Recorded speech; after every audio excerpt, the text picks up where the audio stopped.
I don't buy the idea that, you know, the society the way it is right now, it has to be this way. Someone's always going to have to work at Burger King. Someone's always going to have to. I don't buy that. I think people are pretty fucking flexible. If you look at the broad spectrum of humans and human behavior from different cultures all over the world, it's pretty obvious to me that there's a lot of different ways that people can act. We don't have to have fast food workers. We don't have to have people who work shit jobs. We don't have to. We just need to figure out how to restructure society so everybody somehow or another plays a part, has something to contribute, has something to share. I mean, that's what a real society is supposed to be like. I give you some coconuts, you give me some fish. You know, we make a deal, and you do it back and forth and left and right. And when there's nothing to contribute, then you start looking, the president needs to give us jobs. We need jobs. So instead of something to contribute, you just find something to do with your time.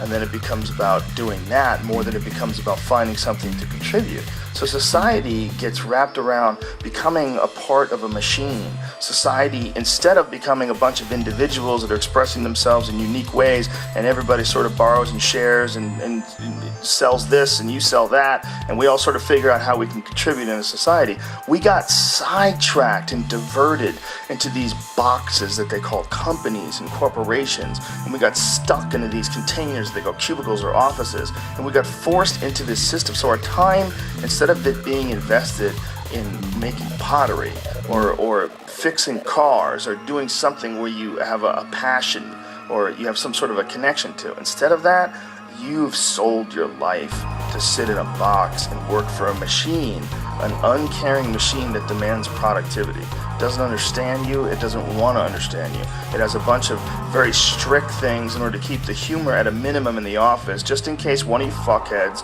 says some stupid sex jokes that gets them sued and they have to give somebody $1 million. So get it together, and this is your life now. No natural behavior. Everybody's wearing clothes they don't want to wear. Everybody's showing up and doing something they don't want to do, they have no connection to. That's the problem with our society. And then what's the reward for all this stuff? Go home, get a big TV. Go home, you're going to get a shiny belt buckle. You're going to get a nice purse. You're going to wear shoes that you couldn't afford last week. You're going to get that dream car. And every week we're chasing down this new object that you work 8 to whatever the hours a day plus commuting. And then you're like this. And that's your life. All that other stuff is not your life anymore. All that other stuff is work. And most of us have committed to that. I know you've been there before, and I've been there before. And we understand that it's a trap because we got out of it. But for the people that are in it, a lot of times they don't even understand it's a trap. They just think it's a good job. They think they got dental. I'm doing really good. I got my own parking spots, got my name on it.